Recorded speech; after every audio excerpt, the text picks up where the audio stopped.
से श्री बद्रीनाथ एवं श्री केदारनाथ में चल रहे पुनर्निर्माण कार्यों की समीक्षा की है। मुख्यमंत्री धामी ने सचिवालय में इस बैठक में वर्चुअली हिस्सा लिया है और इस अवसर पर मुख्य सचिव डॉक्टर एस संदीप, कार्यकारी पर्यटन विभाग भास्कर खुलबे, सचिव पर्यटन सचिन कुलवे जुड़े हैं और साथ ही सचिव संस्कृति भारत सरकार गोविंद मोहन, संयुक्त सचिव भारत सरकार रोहित यादव और उप सचिव भारत सरकार मंगेश घड़ियाल भी बैठक में मौजूद रहे। प्रधानमंत्री मोदी ने बद्रीनाथ एवं श्री केदारनाथ के पुनर्निर्माण कार्यों की प्रगति की पूरी जानकारी ली। उन्होंने कहा है कि आने वाले समय में श्री केदारनाथ धाम एवं श्री बद्रीनाथ धाम में श्रद्धालुओं की संख्या में तेजी से बढ़ोतरी होगी। श्री केदारनाथ निकटवर्ती स्थानों को भी आध्यात्मिक पर्यटन की दृष्टि से विकसित करने होंगे। रामबाड़ा और केदारनाथ के बीच श्रद्धालुओं के ठहरने और कौन सी मूलभूत सुविधाएं यहां उपलब्ध हो सकती हैं, इस पर ध्यान दिया जाए। प्रधानमंत्री ने कहा है कि वासुकी ताल, गरुड़ चट्टी, लिंचौली और उसके आसपास श्रद्धालुओं के लिए आध्यात्मिक दृष्टि से क्या किया जा सकता है, इसका पूरा प्लान तैयार किया जाए।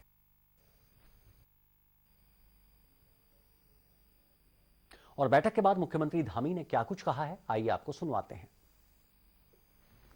उनको काफ़ी पुरानी हो गई हैं, बहुत सारी जगह पर लगातार केंद्र के सहयोग से पहले से पैसा आता था, उसमें कुछ कमी भी हुई है। तो मैंने उनसे अनुरोध किया है कि चूँकि पुलिस मॉडर्नाइजेशन के लिए हमको कुछ सहायता की आवश्यकता है। इसी के जो आपदा का है, आपदा में जहाँ देहरादून और इस बार टिहरी जिले में, इसके आसपास और धारचूला में काफ़ी नुकसान हुआ है, उसके संबंध में मैंने उनसे अवगत कराया है और उनको कहा है कि जो आपदा प्रबंधन संस्थान और एक शोध केंद्र उत्तराखंड में जल्द से जल्द बनना चाहिए। उन्होंने आश्वस्त किया है कि इस दिशा में जरूर काम होगा। खेल एवं युवा कल्याण मंत्री रेखा आर्या ने विधानसभा स्थित भवन में आगामी खेल महाकुंभ को लेकर प्रेस कॉन्फ्रेंस की है। खेल मंत्री ने बताया है कि इस वर्ष खेल महाकुंभ का आयोजन 2 अक्टूबर से शुरू होगा, जो कि 25 जनवरी तक चलेगा। उन्होंने कहा है कि खेल महाकुंभ का आयोजन न्याय, ब्लॉक, जिला और राज्य स्तर पर किया जाएगा। इस प्रतियोगिता में भाग ले रहे खिलाड़ियों का पंजीकरण निःशुल्क किया गया है। पंजीकरण ग्राम पंचायतों, प्राथमिक विद्यालयों, जूनियर हाई स्कूल, युवा कल्याण, खेल शिक्षा कार्यालयों में किया जा सकता है। पंजीकरण फॉर्म भी उक्त कार्यालयों के संस्थानों से प्राप्त किए जा सकते हैं। 2 अक्टूबर से हम लोग खेल महाकुंभ को शुभारंभ करने जा रहे हैं और इस खेल महाकुंभ का शुभारंभ जो है, हमारी ये कोशिश है कि गवर्नर साहब जो है इसको बिल्कुल न्याय पंचायत स्तर पर इसको प्रारंभ करें। उनको निमंत्रण भी मैं आज देने जा रही हूं और न्याय पंचायत जो है वो रायपुर रहेगा। तो यहां से हमारी कोशिश है, जो हम लोगों ने शेड्यूल तैयार किया है कि न्याय पंचायत स्तर में कौन सी तिथि से लेकर कौन सी तिथि तक रहेगा, ब्लॉक स्तर पे कौन सी तिथि से लेकर कौन सी तिथि तक रहेगा और इसी प्रकार से जनपद स्तर पर, इसी प्रकार से राज्य स्तर पर। लगभग हम राज्य स्तर पर जो प्रतियोगिताएं करते करते आएंगे वह 5 दिसंबर तक हम लोग पहुंचेंगे। तो ये कोशिश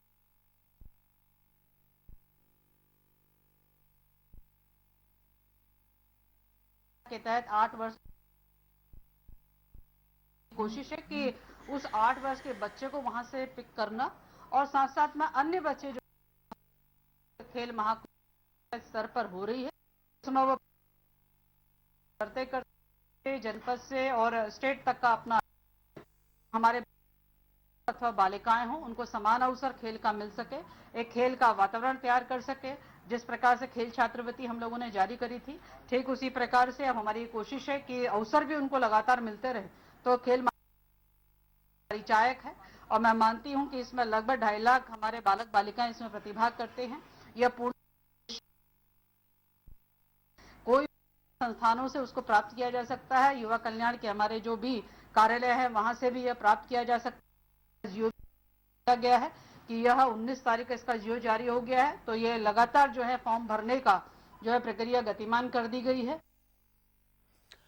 ज्यादा जानकारी के लिए बात करेंगे हमारी ज्योत्सना से। ज्योत्सना, जाहिर तौर पर खेल महा और नए खिलाड़ियों को, नई प्रतिभाओं राज्य स्तर पर, ब्लॉक स्तर पर, जिला स्तर पर एक बड़ा मंच मिलेगा। ऐसी प्रतिभाएं जाहिर तौर पर इतिहास साक्षी है इस बात। खंड ने देश और दुनिया को बेहद प्रतिभावान खिलाड़ी दिए हैं, जिन्होंने अंतर्राष्ट्रीय स्तर से लेकर अंतर्राष्ट्रीय स्तर तक उत्तराखंड का नाम रोशन किया है। निश्चित तौर पर ये जो खेल महाकुंभ का आयोजन किया जा रहा है राज्य सरकार की ओर से, ये कितना बड़ा प्लेटफॉर्म ऐसे खिलाड़ियों को देगा जो प्रतिभा तो रखते हैं लेकिन दूर दराज के क्षेत्रों में निवास करने के कारण उनको बड़ा मंच मिल ही नहीं पाता।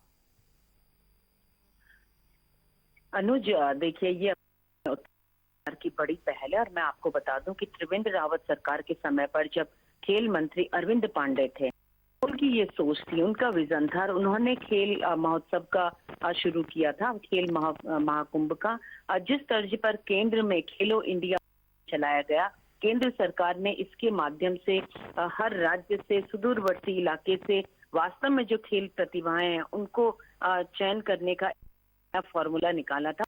तर्ज पर भी ये खेल महाकुंभ का आयोजन किया गया और सबसे बड़ी बात है न्याय स्तर पर, पंचायत स्तर पर इस तरीके के, और जैसा आपने कहा में खेल प्रतिभाएं हैं लेकिन उनको मौका नहीं मिल पाता है। अनुज, आप भी जानते हैं कि शहरी क्षेत्र में सुविधाएं होती हैं, तो शहरी क्षेत्र में जो लोग खेल पे रुचि रखते हैं उनको मौका मिलता है, प्लेटफॉर्म मिलता है, लेकिन ग्रामीण क्षेत्र में दुश्वारियां होती हैं, उन लोगों को प्रॉपर प्लेटफॉर्म नहीं मिल पाता है। प्रतिभा होती है लेकिन प्रतिभा को ना निखारने का मौका मिलता है, ना उसे आगे बढ़ने का मौका मिलता है। तो इसीलिए ये राज्य सरकार कोशिश की है और इस जो खिलाड़ी उन्नयन योजना है उसको शामिल किया गया है। यानी कि न्याय पंचायत स्तर से जब बच्चा कह सकते हैं सेलेक्ट होकर ब्लॉक स्तर पर जाएगा, ब्लॉक से तहसील स्तर पर जाएगा, तहसील से वो जिला स्तर पर जाएगा और जिले स्तर से जब वो स्टेट स्तर पर आएगा, और जो यहाँ चयनित होंगे उन बच्चों के पूरी पढ़ाई लिखाई से लेकर जिस खेल में उनकी रुचि है उसमें किस तरीके की कोचिंग दी जानी है, किस तरीके की ट्रेनिंग, वो पूरा खर्चा राज्य सरकार उठाएगी। तो कहीं ना कहीं खेलों को और खिलाड़ियों को प्रोत्साहित करने के लिए ये बहुत शानदार योजना है। और हमने पिछली बार भी देखा था कि लाखों बच्चे इस तरीके के आयोजन में शामिल हुए थे और सबसे बड़ी बात कि उन लोगों ने राहत की सांस ली थी कि जो ये चीज मानते थे कि खेलों में भी अप्रोच की जरूरत होती है, प्रतिभा से ज्यादा अप्रोच की जरूरत होती है। उन परिवारों ने, उन खिलाड़ियों ने कहा कि वो एक बहुत ही कह सकते हैं कि पारदर्शी और बहुत ही फेयर सिलेक्शन के माध्यम से आगे बढ़े हैं। और आपने देखा समय से उत्तराखंड की खेल प्रतिभाएं देश और दुनिया के फलक पर उठने लगी हैं। अनुज जी जी, जाहिर तौर पर ज्योत्सना, निश्चित तौर पर आपने बिल्कुल ठीक कहा कि जब बड़ा मंच मिलता है तो निश्चित तौर पर वो प्रतिभा दुनिया के सामने आती हैं।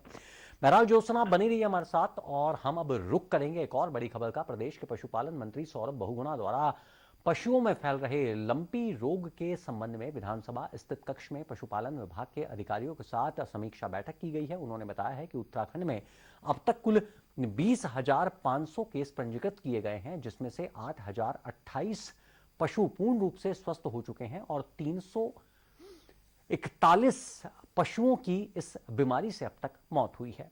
उन्होंने बताया है कि लंपी रोग से स्वस्थ होने की दर 40% है और मृत्यु दर 1.6% है। मंत्री ने पशुओं के वैक्सीनेशन के बारे में जानकारी देते हुए कहा है कि प्रदेश में लंपी रोग की मॉनिटरिंग के लिए सरकार द्वारा मंडल नोडल अधिकारी नियुक्त किए गए हैं। उन्होंने कहा है कि हमारे पास 6 लाख टीके उपलब्ध हैं, 5,80,000 टीके प्रदेश के विभिन्न जनपदों में वितरित किए जा चुके हैं और राज्य सरकार द्वारा 4 लाख टीकों का ऑर्डर दिया गया है। मंत्री ने पशुपालकों से निवेदन करते हुए कहा है कि प्रत्येक पशुपालकों को अपने अपने पशुओं का बीमा कराना अवश्य चाहिए, जिससे किसी भी प्रकार की हानि होने पर पशुपालकों को उचित मुआवजा प्राप्त होगा। उन्होंने टोल फ्री नंबर 180001208862 जारी करते हुए कहा है कि लंपी रोग के संबंध में जानकारी प्राप्त इस नंबर से की जा सकती है। मंत्री ने एसओपी जारी करते हुए कहा है कि अन्य लंपी रोग ग्रस्त क्षेत्रों से पूर्णतया प्रतिबंध लग गया है। मंत्री ने कहा है कि हरिद्वार और देहरादून में लंपी रोग के सर्वाधिक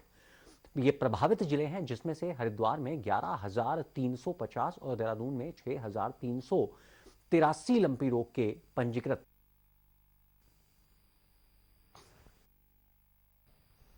आपके माध्यम से ये बताना चाहता हूँ कि टोटल उत्तराखंड में अभी 20,505 पशुओं को लंपी स्किन डिजीज से ग्रसित हैं, जिसमें से लगभग 8,028 पशु जो हैं वो पूर्ण तरीके से ठीक हो चुके हैं। हमारे यहाँ पे मृत्यु दर बहुत कम है, 1.6% है और रिकवरी दर बहुत अच्छा है, हमारा रिकवरी दर है।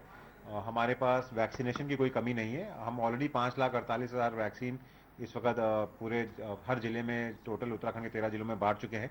वैक्सीनेशन चल रहा है। वैक्सीन की हमारे पास आज के दिन व्यवस्था है, वैक्सीनेशन की कोई कमी नहीं है। सबसे प्रमुख जिले जो इससे ग्रसित हैं वो है हरिद्वार और देहरादून जिला। तो लगभग 17,500 केसेस इन दोनों जिलों में मिलाकर हैं। 47 टीमें हमारी देहरादून में काम कर रही हैं, 27 टीमें हमारी हरिद्वार में है, 27 टीमें हमारी देहरादून में कार्यरत है। पशुपालकों से ये निवेदन है मेरा आप सबके माध्यम से कि जितने भी पशुपालक हैं वो अपनी बीमा करा लें पशुओं। हमारे सारे सरकारी गवर्नमेंट अस्पतालों जो एनिमल हॉस्पिटल्स हैं उसमें बीमा आप करा सकते हैं जाके, बहुत कम दरों पे आपका बीमा होता है। तो बाय चांस 1% अगर आपके पशु के साथ की मृत्यु होती भी है तो आपका एक इंश्योरेंस अमाउंट आपको मदद करता है रिकवर करने के लिए। और हमारा एक टोल फ्री नंबर है 1800-120-8862, जिससे मैं आप सभी पशुपालकों से निवेदन कर रहा हूं कि कभी भी कोई आपको लक्षण दिखे अपने जानवरों में तो आप इस नंबर पर फ़ोन करके हमारी टीम से संपर्क कर सकते हैं। हमारे डॉक्टर्स आपके तुरंत पहुंचेंगे। मैं केंद्र सरकार का बहुत बहुत धन्यवाद करता हूं, माननीय हमारे केंद्रीय मंत्री जी का बहुत धन्यवाद करता हूं कि लगातार उन्होंने उत्तराखंड को सपोर्ट किया है इस कठिन घड़ी में। हमको वैक्सीनेशन की कोई कमी नहीं होने दी है। कभी भी हमने केंद्र सरकार के पास मदद मांगने गए हैं, हमको तुरंत मदद मिली है। मैं केंद्र सरकार का बहुत बहुत धन्यवाद करता हूं। और एक बार फिर हमारे साथ जुड़ रही हैं मौके पर मौजूद हमारी एसोसिएट एडिटर ज्योत्सना, राजधानी देहरादून से। ज्योत्सना, जाहिर तौर पर उत्तराखंड एक ऐसा राज्य है जहां के ग्रामीण क्षेत्रों में लगभग हर घर में पशु आपको मिलेगा। कम से कम गाय या भैंस तो आपको हर दूसरे घर में आपको मिलेगा। और बात करें पहाड़ी क्षेत्रों की, जो दुर्गम क्षेत्र हैं, वहां पर जिंदगी पूरी तरह से पशुपालन पर निर्भर होती है। जाहिर तौर पर एक दूध यदि आपको घर में इस्तेमाल करने के लिए चाय और या बच्चों को दूध पिलाने के लिए दूध की जरूरत होती है तो निश्चित तौर पर वहां पर बाजार नहीं होते। पूरी तरह से जो वहां के परिवार होते हैं, वहां के जो निवासी होते हैं दुर्गम क्षेत्रों के, वो अपने घर में पशु निश्चित तौर पर पालते हैं ताकि उनकी दूध से संबंधी जरूरतों को पूरा किया जा सके। यही कारण भी है कि वहां पर चारे की व्यवस्था भी सरकार द्वारा की गई, घसियारी योजना चलाई गई। लेकिन अब जबकि पशुओं पर यह बड़ी विपदा आन पड़ी है कि देश भर में लंपी रोग से लगातार पशु ग्रस्त हो रहे हैं और उत्तराखंड का पहाड़ी क्षेत्र जो पूरी तरह से पशुपालन पर निर्भर है, ऐसे में इस बीमारी से निपटने के लिए, समस्या से निपटने के लिए क्या कुछ इंतजाम आप राज्य सरकार की ओर से देख पा रही हैं? अनुज, बिल्कुल आपने सही कहा कि उत्तराखंड में जो पशुपालन है, दुग्ध उत्पादन है, वो आजीविका का बहुत बड़ा साधन भी है और घर के आमतौर के खर्चे या जो उपयोग होता है उसके लिए भी। लेकिन एक राहत की बात है कि पहाड़ी क्षेत्र में जो खास तौर पर हमारे पर्वतीय जिले हैं वहां पर अभी तक लंपी वायरस की कोई रिपोर्टिंग नहीं हुई है और राज्य सरकार ने केंद्र से जो उसको 5 लाख वैक्सीन मिले हैं वो सभी जिलों को आवंटित कर दिए हैं कि जहां पर अभी वायरस नहीं पहुंचा है वहां वैक्सीनेशन ड्राइव शुरू हो जाए। और जहां पर इस समय लंपी वायरस से संक्रमण ज्यादा है वो देहरादून और हरिद्वार जिला है, क्योंकि आप दोनों जगह जानते हैं कि दोनों जगह एक तो बहुत ही डेंस पॉपुलेशन है, यानी घनी आबादी है, तो स्वाभाविक है कि जो गायों के बाड़े होते हैं वो भी लगे हुए हैं, गाय जो जानवर हैं उनकी संख्या भी काफी ज्यादा होती है और ये संक्रमण वाली बीमारी है। यानी कि अगर बाड़े में मौजूद एक गाय को ये बीमारी होगी तो उस बाड़े में सभी को वो बीमारी संक्रमित होगी। मक्खी के काटने से, मच्छर के काटने से, टिक्स के काटने से ये बीमारी बहुत इजीली फैल जाती है। या फिर जिस बर्तन में संक्रमित गाय खा रही है उसी बर्तन में अगर दूसरा जानवर भी चारा खाएगा तो इस बीमारी को स्प्रेड होने में ज्यादा वक्त नहीं लगता है। इसीलिए राज्य सरकार ने 2 स्तर पर तैयारी की है। एक तो वैक्सीनेशन ड्राइव जो चल रहा है, उसके अलावा अवेयरनेस सिस्टम को भी यहाँ पर कह सकते हैं कि अलर्ट मोड पे रखा गया है कि घरेलू उपचार कैसे हो। घरेलू उपचार के लिए आप किस तरीके की चीजों को सामने रखें। जो संक्रमित जानवर है उसको तुरंत अलग कर दें, उसका खाना चारा बिल्कुल अलग करें। संक्रमित जानवर के सामने धुआं जलाएं, नीम के पत्तियों का धुआं जलाएं ताकि जो संक्रमण है, वायरस है, वो कहीं ना कहीं किल हो जाए, आगे ना फैलने पाए। जो बाकी जानवर है उनके सामने भी धुआं रखें। फिनाइल या अलग चीज का वहां पर स्प्रे करते रहें। जो ब्लीचिंग पाउडर है उसे वहां पर डाल के रखें। तो इस तरीके की कुछ प्रिकॉशन और गाइडलाइन कल राज्य सरकार ने जारी की है और बिल्कुल सभी लोग इस बात को लेकर आशंकित हैं कि अगर पहाड़ में ये बीमारी जाएगी तो वहां पर उपचार बहुत आसान नहीं है। लेकिन राहत यही है कि पहाड़ में, गाँव में घर दूर दूर होते हैं, बसावट दूर दूर होती है, इसलिए वहां पर ये माना जा रहा है कि संक्रमण दर कम होगी। लेकिन मैदानी इलाकों में, चाहे हम नैनीताल की बात करें या उधम सिंह नगर की बात करें, पशुपालन विभाग के रडार पर अब ये 2 जिले हैं, क्योंकि देहरादून और हरिद्वार में जो संक्रमण फैल चुका है, अब इन 2 जिलों में संक्रमण कम से कम हो, उसके लिए वैक्सीनेशन ड्राइव शुरू हो चुका है। अनुज जी, जाहिर तौर पर ज्योत्सना, क्या ये जो संक्रमण है ये क्या सांस के साथ फैल रहा है? ये क्या एयर में ये डाइल्यूट है, इस तरह का जो वायरस जिसकी आप बात कर रही हैं? देखिए, ये माना जा रहा है कि अगर संक्रमित जानवर को मक्खी काटती है, मच्छर काटते हैं, ठीक उसको अपनी बाइट लेते हैं और उसके बाद वही दूसरी गाय को अगर काट लेते हैं तो ये संक्रमण फैल जाता है, इस तरीके से माना जा रहा है। इसीलिए धुएं का इंतजाम किया जा रहा है कि अगर जानवर के नजदीक धुआं होगा तो इस तरीके के मक्खी मच्छर उसके नजदीक नहीं आएंगे और जो स्वस्थ जानवर हैं उनके नजदीक भी नहीं जाने पाएंगे, यानी कि वो दूर चले जाएंगे। और आप भी जानते हैं कि हर वायरस की लाइफ एक टाइम फिक्स होता है कि 24 घंटे वो एक्टिव मोड में रहता है, 36 घंटे रहेगा, कुछ एक ड्यूरेशन होता है। और उस ड्यूरेशन में अगर प्रिकॉशन ले लिया संक्रमण का, यानी कि 1 हफ्ते गाय या संक्रमित जानवर अलग है, बाकी जानवरों को अलग रखा गया है, 1 हफ्ते का प्रिकॉशन लिया गया है, जो एक कह सकते हैं कि फर्स्ट एड घर में दिया जा सकता है वो दिया जा रहा है, तो कहीं ना कहीं संक्रमण को रोका जा सकता है। इस तरीके की जो गाइडलाइन है, एसओपी है, वो पशुपालन विभाग ने जारी की है। एयर में कहीं नहीं है, लेकिन बाइट ले यानी काटने से संक्रमित को अगर मक्खी या मच्छर काटता है और वही मक्खी मच्छर दूसरे जानवर को काट लेता है तो ये संक्रमण हो जाएगा। जी जी, ज्योत्सना, तमाम बातचीत और जानकारी के लिए आपका बहुत बहुत शुक्रिया। यहाँ वक्त हो चला एक छोटे से ब्रेक का। ब्रेक के उस पार भी खबरों का सिलसिला जारी रहेगा। आप चलते रहिए सहारा समय के साथ।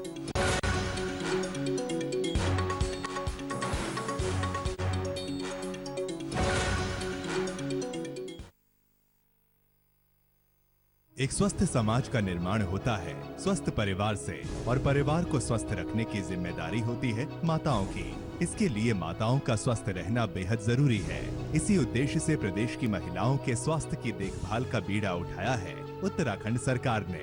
मुख्यमंत्री पुष्कर सिंह धामी की अगुवाई में महिलाओं की सेहत का ध्यान रखने के लिए कई तरह की योजनाओं और कार्यक्रमों का संचालन किया जा रहा है। ऐसी ही एक योजना है महालक्ष्मी योजना, जिसके तहत आंगनबाड़ी केंद्रों में पंजीकृत गर्भवती महिलाओं को प्रसव के बाद उनके और नवजात शिशु के लिए 2 महालक्ष्मी किट वितरित किए जाते हैं। प्रदेश की गर्भवती महिलाओं और नवजात शिशुओं की माताओं को पोषण युक्त आहार मुहैया कराने के उद्देश्य से मुख्यमंत्री महिला पोषण योजना चलाई जा रही है, ताकि माताओं की सेहत रहे तंदुरुस्त।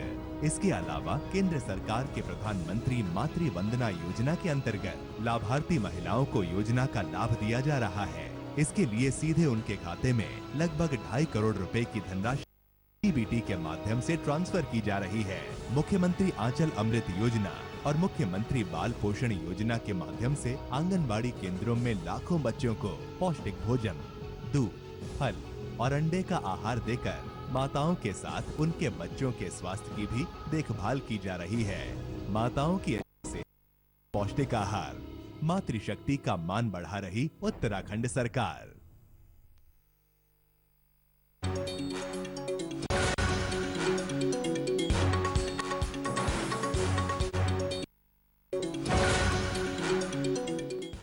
चंपावत जिले के लोहाघाट नगर प्रशासन ने अतिक्रमण के खिलाफ बड़ी कार्रवाई करते हुए रोडवेज बस स्टेशन के सामने बुलडोजर चलाया है। एनएच की नालियों के बाहर सड़कों पर सामान रखने वाले व्यापारियों का सामान भी जब्त कर लिया है। अधिकारियों ने कई व्यापारियों के चालान भी काटे हैं। उसके बाद स्टेशन सभी रेहड़ी पटरी वालों को एक ही जगह रुककर सामान बेचने किया गया है और साथ ही बिना लाइसेंस के कारोबार करने वालों का सामान भी जब्त कर लिया गया है। यह अतिक्रमण हटाओ अभियान एसडीएम रिंकू बिष्ट की मौजूदगी में किया गया है। दरअसल स्थानीय निवासी ने अतिक्रमण के खिलाफ प्रशासन में शिकायत की थी, जिस पर कार्रवाई करते हुए लोगों की शिकायत। जो ठेला फड़ वाले हैं उनको ये चेतावनी दी गई है कि सड़क और नाली पर अगर उनका कोई भी खोखा या ठेला है तो इसको चलायमान स्थिति में रखें और नाली और सड़क पर किसी प्रकार का अतिक्रमण ना करें, क्योंकि सड़क जो है वो वाहनों के लिए है, पैदल यात्रियों के लिए बनी हुई है। तो इसमें अपने 2 वाहनों के लिए भी कुछ पार्किंग की व्यवस्था को चिन्हित की, उसके लिए चिन्हीकरण कर लिया गया है, क्योंकि स्थानीय व्यापारी भी हमारे साथ में थे, माननीय चेयरमैन नगर पालिका भी साथ में थे, तो सभी की सहमति से उनको अन्यत्र शिफ्ट करने की व्यवस्था बनाई। अभियान तो ये बराबर जारी रहेगा और इसमें सभी हमारे जो का भी सहयोग जो है जरूरी है इसके लिए। और जो भी बिना लाइसेंस के रेहड़ी या फड़ वाले जो मतलब व्यवसाय करते पाए जाएंगे, उनके सामान की जब्ती की कार्रवाई कर दी जाएगी। आज भी हमने जो जिनके लाइसेंस नहीं थे उनके जो है वगैरह जब्त की गई, और भविष्य में आगे जो जिन लोगों ने ये झांप लगा रखी है उन्हें चेतावनी देते हुए कहा गया कि इनके खिलाफ भी जो है कार्रवाई की। देहरादून स्थित जीवनगढ़ में एक हैवानियत को शर्मसार कर देने वाली घटना सामने आई है। यहां एक विवाहिता को कई दिनों तक बाथरूम में बंद रखा गया है। उसे गर्म तवे से जलाया गया और ऊपर से घंटों तक गीजर के गर्म पानी के नीचे बैठाकर उसे तड़पाया गया। विवाहिता को न सिर्फ भूखा प्यासा रखा, कई दिनों तक उसको बंदी बनाकर रखा। उसे खाने में झूठन दी गई। का फोन बंद होने पर उसकी वो सन्न रह गई। महिला आयोग ने केस का संज्ञान लिया और साथ ही टीडी आरोपित सास और ननद को गिरफ्तार कर लिया है। पीड़िता का देहरादून स्थित कोरोनेशन अस्पताल में इलाज चल रहा है, जहां पर उसकी हालत बाहर बताई जा रही है। जब प्रीति पहले पेशेंट जब आई थी ना, तो बहुत बुरी कंडीशन में थी उसकी, तो घबरा भी नहीं थी वो काफ़ी। पर अभी जैसे हमने 2 दिन से उसका ट्रीटमेंट चल रहा है, उसके टेस्ट करवाए, थोड़ा साइकेट्रिक रेफरेंस करवाया, तो अभी तो थोड़ा है, स्टेबल है, काफ़ी फर्क तो है पहले से और आज में ना। फोन नहीं था लगना बिल्कुल भी ना। मैंने रात को भी मिलाई, 1 बजे रात 2 बजे रात मिलाई मैंने घर पे फोन नहीं था लगना बिल्कुल भी ना करी कि मैं नौने फोन के लिए लगना मेरे बहुत सारी रोटी है। इन पिराजन भी बोली कि राजी तक अपना तीन नहीं पड़ा घर। अभी तो हालत तो इसकी खराब है, हो जाए उसके बाद ही क्या होता है तो कानून बताएगा। हम तो कुछ बता नहीं सकते। कुछ पता लगा था इसमें क्या इफेक्ट वजह क्यों किया? नहीं पता, कुछ नहीं है, पता नहीं क्यों करा, खुद भी नहीं बता ऐसा। मैंने पूछा भी जबकि अभी तक तो नहीं है। उत्तराखंड में 25 सितंबर तक मौसम विभाग ने बारिश को लेकर अलर्ट जारी किया है और साथ को सतर्क रहने को कहा गया है। मौसम विभाग के मुताबिक कई जिलों में हल्की से मध्यम बारिश हो सकती है।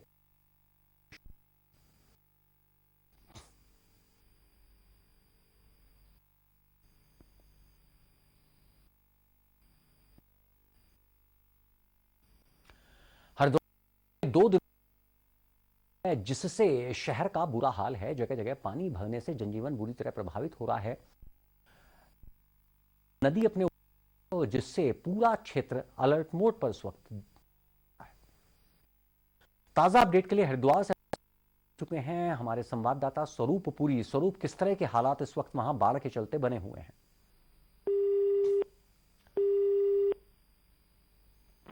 शायद स्वरूप से हमारा संपर्क अभी स्थापित नहीं हो पाया है। आपको बता दें कि ये हरिद्वार जिले की आप तस्वीरें देख रहे हैं, किस तरह बारिश यहां पर हो रही है और जल जमाव की स्थिति देखने को मिल रही है।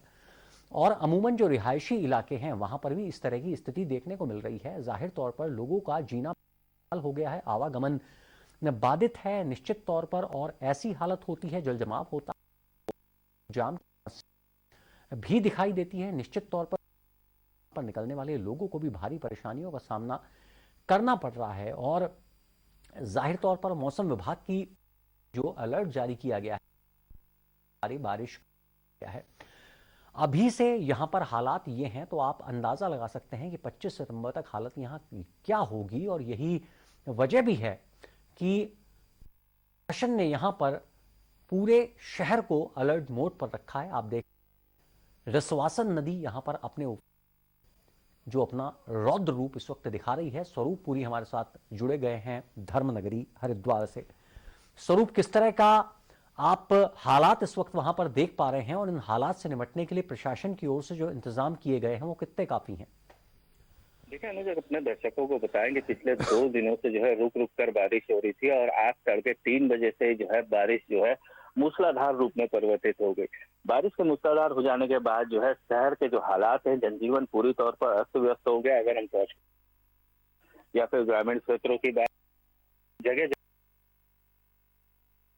धान की फसल पे सबसे बड़ा संकट है, क्योंकि धान की फसल जो है अब अपने अंतिम दौर पे है और जल्दी इसकी तो ऐसे में किसानों के लिए संकट लेके आए, क्षेत्र के लोगों के लिए संकट लेके आए, तो वहीं दूसरी ओर हम अगर हरिद्वार से सटे राजाजी टाइगर रिजर्व की बात भी एक बड़ा संकट बना है, क्योंकि कल रात से ही जो है लूनी, रवासन और जो है अपने उफान पर चल रही है। और सबसे बड़ी बात ये जो क्षेत्र है, ये वन क्षेत्र घनी पहाड़ियों वाला क्षेत्र है। अक्सर ही जो है यहाँ पर वन्य जीव इन जो तेज उफनती नदियां हैं उसमें बहकर आ जाते हैं। तो चारों ओर एक संकट है। अगर हम शहर की बात करें तो लोगों को तमाम दिक्कतें का सामना करना पड़ रहा है। खासतौर पर जो ड्रेनेज सिस्टम है वो लगभग कहीं ना कहीं जो है एक तौर से फेल नजर आता है, क्योंकि जब ज्यादा बारिश होती है तो चारों ओर जो पानी भर जाता है। रानीपुर मोड़ के हालात हमने अक्सर देखे हैं। इसके साथ ही जो अन्य जो कॉलोनियां डेवलप हुई है, जिनकी जो प्लानिंग प्री प्लान तरीके से नहीं बनाई गई, वहां भी ये समस्या देखने को मिल रही। तो एक संकट है और उम्मीद की जा रही है कि जब बारिश थमेगी तभी जो है जन जीवन जो है जो अस्त व्यस्त रूप से चल रहा है वो सामान्य हो पाएगा। जी जी, इस तमाम बातचीत और जानकारी के लिए आपका बहुत बहुत शुक्रिया। आगे बढ़ते हैं, रुक करते हैं एक और अहम खबर का। रुद्रप्रयाग में नेशनल हाईवे लैंडस्लाइड के कारण बंद हो गया है। ये हाईवे संख्या 109 है। बारिश के बाद तरसाली जिले के पास अचानक भूस्खलन हुआ है, जिसके कारण पहाड़ से मलबा भर कर नीचे गिर गया है और कई गाड़ियां मलबा आने से बच गई और गनीमत रही कि कोई भी हताहत नहीं हुआ। खबर ऋषिकेश से, जहां पद्मश्री डॉक्टर किरण सेठ का एक ऐसी शख्सियत हैं जो देश की कला और संस्कृति के संरक्षण के लिए अपने पूरे जीवन को समर्पित किए हुए हैं, बल्कि देशी संस्कृति को विरासत के तौर पर सहेजने में भी उनका प्रयास अभी तक सफल रहा है। आपको बता दें कि स्पिकमैक संस्था डॉक्टर सेठ ने 15 अगस्त को श्रीनगर के लाल चौक से अपनी साइकिल यात्रा का शुभारंभ किया था और 22 सितंबर को डॉक्टर किरण सेठ अपने 3 सदस्यीय दल के साथ ऋषिकेश पहुंचे। यहाँ स्थानीय लोगों ने उनका भव्य स्वागत किया है। डॉक्टर किरण सेठ का कहना है कि साइकिल चलाने से जहां शरीर तो स्वस्थ रहता ही है, वहीं मानसिक विकास भी होता है। डॉक्टर सेठ ने यह भी साफ किया है कि 2 अक्टूबर को उनकी साइकिल यात्रा नई दिल्ली राजघाट पहुंचेगी। आपको बता दें कि डॉक्टर किरण सेठ अब तक 1000 किलोमीटर की साइकिल यात्रा कर चुके हैं। तो फिलहाल इस बुलेटिन में इतना ही। ताजा तरीन खबरों के लिए आप लॉग इन कर सकते हैं हमारी वेबसाइट samalive.com। सहारा प्रांत।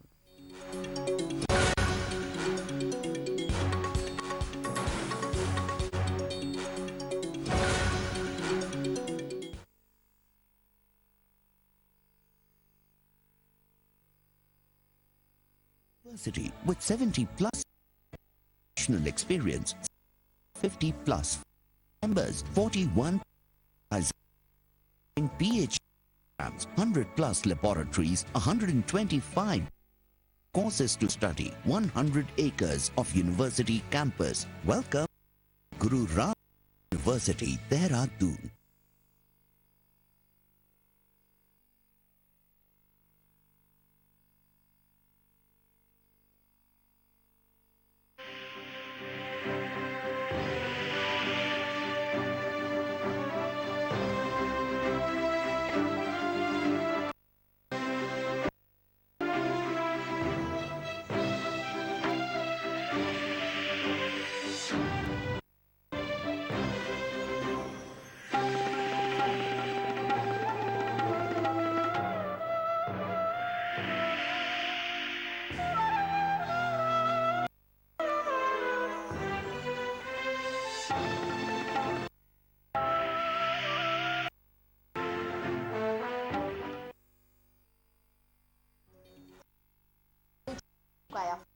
स्कूटर जो चले किलोमीटर से ज्यादा एक चार्ज 1 लाख। प्रधानमंत्री नरेंद्र मोदी ने की केदारनाथ में चल रहे पुनर्निर्माण समीक्षा कार्यक्रम में मुख्य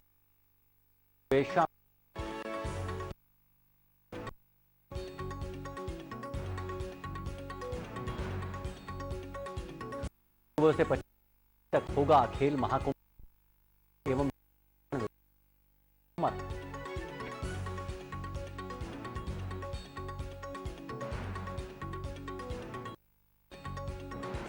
देहरादून में विवाहिता के साथ हैवानियत, ससुरालियों ने जलाया, कई दिनों तक भूखा रखा, आरोपी सास और ननद गिरफ्तार।